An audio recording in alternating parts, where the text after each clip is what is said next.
एक बार गौतम बुद्ध का एक अनुयायी, जो कि सालों से गौतम बुद्ध के आश्रम में आ रहा था, वह उनके प्रवचन सुनता, आश्रम में ध्यान आदि करता और फिर चला जाता। लेकिन अचानक कुछ दिनों से उसने आश्रम में आना ही बंद कर दिया था। यह बात गौतम बुद्ध ने भी अनुभव की। एक दिन जब गौतम बुद्ध उस गांव से भिक्षा मांगकर वापस लौट रहे थे, तो रास्ते में उस अनुयायी का घर भी पड़ा। बुद्ध उसके घर के अंदर चले गए। अंदर जाके देखा तो वह इंसान आंगन में बैठकर कुछ काम कर रहा था।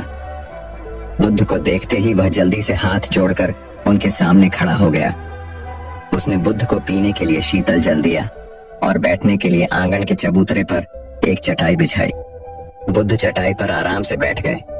फिर बुद्ध ने उस अनुयायी से पूछा, तुम्हारे घर परिवार में सब कुछ ठीक तो है ना? अनुयायी बोला, हाँ बंथे, सब ठीक है। बुद्ध ने पूछा, फिर तुमने आजकल आश्रम में आना क्यों छोड़ दिया? यह सुन वह अनुयायी थोड़ा सा शर्मिंदा होने लगा। फिर बोला, अब मैं आपको कैसे बताऊं बुद्ध? गौतम बुद्ध ने कहा, तुम भी संकोच कह सकते हो। अनुयायी ने कहा, मेरे वस्त्र बहुत ही पुराने हो चुके हैं, वे कई जगह से फट गए हैं, उनमें छेद निकल आए हैं, अब वो बिल्कुल भी पहनने लायक रहे ही नहीं। बुद्ध ने अनुयायी के वस्त्र देखे, वह सच में बहुत ही बुरी हालत में थे, जगह जगह से घिस चुके थे, कई सारे छेद थे। इसके बाद बुद्ध मुस्कुराते हुए अनुयायी के कंधे पर हाथ रखकर बोले, चिंता मत करो, सब ठीक हो जाएगा। बुद्ध ने अपने एक धनवान अनुयायी को रुकने के लिए कहा। जब सब चले गए तो बुद्ध ने अकेले में उस धनवान अनुयायी से अपने उस गरीब अनुयायी को 2 जोड़ी वस्त्र देने को कहा। धनवान अनुयायी उस गरीब अनुयायी के घर वस्त्र भिजवा देने का वचन देकर वहां से चला जाता है। अगले दिन सुबह वह अमीर अनुयायी उस गरीब अनुयायी के परिवार के हर एक सदस्य के लिए 2-2 जोड़ी कपड़े एक पोटली में बनवाकर अपने नौकर के हाथ भिजवा देता है, जिसे देखकर उस गरीब अनुयायी का पूरा परिवार बहुत ही खुश होता है।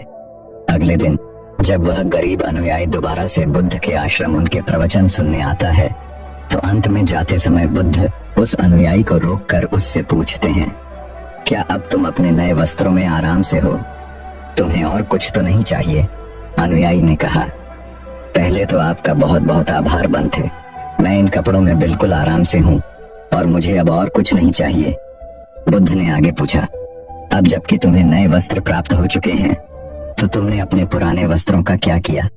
अनुयायी ने कहा, हमारा परिवार अब से उन्हें बिस्तर में बिछाने और ओढ़ने के काम में लेगा, अब हम उन्हें ओढ़ने की तरह उपयोग में लेंगे। बुद्ध ने कहा, फिर तुमने अपनी पुरानी और नए वस्त्र का क्या किया? अनुयायी ने कहा, बुद्ध, मैंने उसे अपने घर की खिड़कियों में पर्दे की तरह लगा दिया है। बुद्ध ने कहा, तो क्या तुमने अपने पुराने पर्दे फेंक दिए?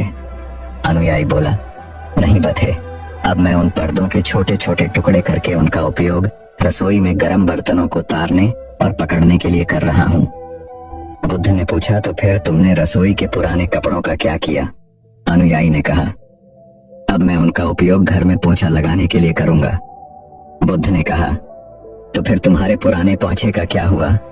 अनुयायी ने कहा, बुद्ध, वो पुराना पोंछा इतना तार तार हो चुका था कि अब उसका कुछ भी नहीं किया जा सकता था, इसलिए मैंने उस पोंछे से एक एक धागा अलग करके दिए के लिए बत्तियां बना ली। उन्हीं में से कुछ बत्तियां मैंने आश्रम में दान कर दी हैं, जो अब आज रात से आपके कक्ष में प्रकाशित होंगी। यह सुन बुद्ध अनुयायी से संतुष्ट हो गए। वे इस बात से बहुत खुश थे कि उनका शिष्य वस्तुओं को बर्बाद नहीं करता, बल्कि उनका सही से उपयोग करना जानता है। गौतम बुद्ध हमेशा अपने शिक्षकों को बहुत ही कम चीजों के साथ जीवन निर्वाह करने की शिक्षा देते थे। साथ ही उनका यह भी मानना था कि यदि हमारे पास कुछ भी हमारी जरूरत से अधिक है, हमें उसे दूसरे जरूरतमंद लोगों को दे देना चाहिए। काश हमारी आज की जनरेशन यह संदेश समझ पाए। आज लगभग हर इंसान अपनी जरूरत से अधिक चीजें खरीद रहा है, केवल लोगों की देखा देखी में और दूसरों को शो ऑफ करने के चक्कर में।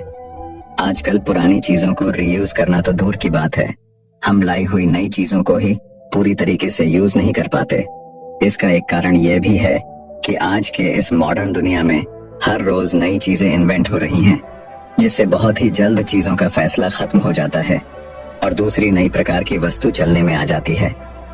आजकल जब हम कोई फोन या इलेक्ट्रॉनिक प्रोडक्ट लेते हैं तो उनमें कितने तरह के फंक्शन की जांच करते हैं, लेकिन एक सर्वे के अनुसार एक इंसान अपने फोन के 60% फीचर्स कभी यूज ही नहीं करता या फिर बहुत ही कम बार उसे यूज करता है। यानी कि अगर वो फीचर्स ना भी होते तब भी उस इंसान का काम रुकने वाला नहीं था।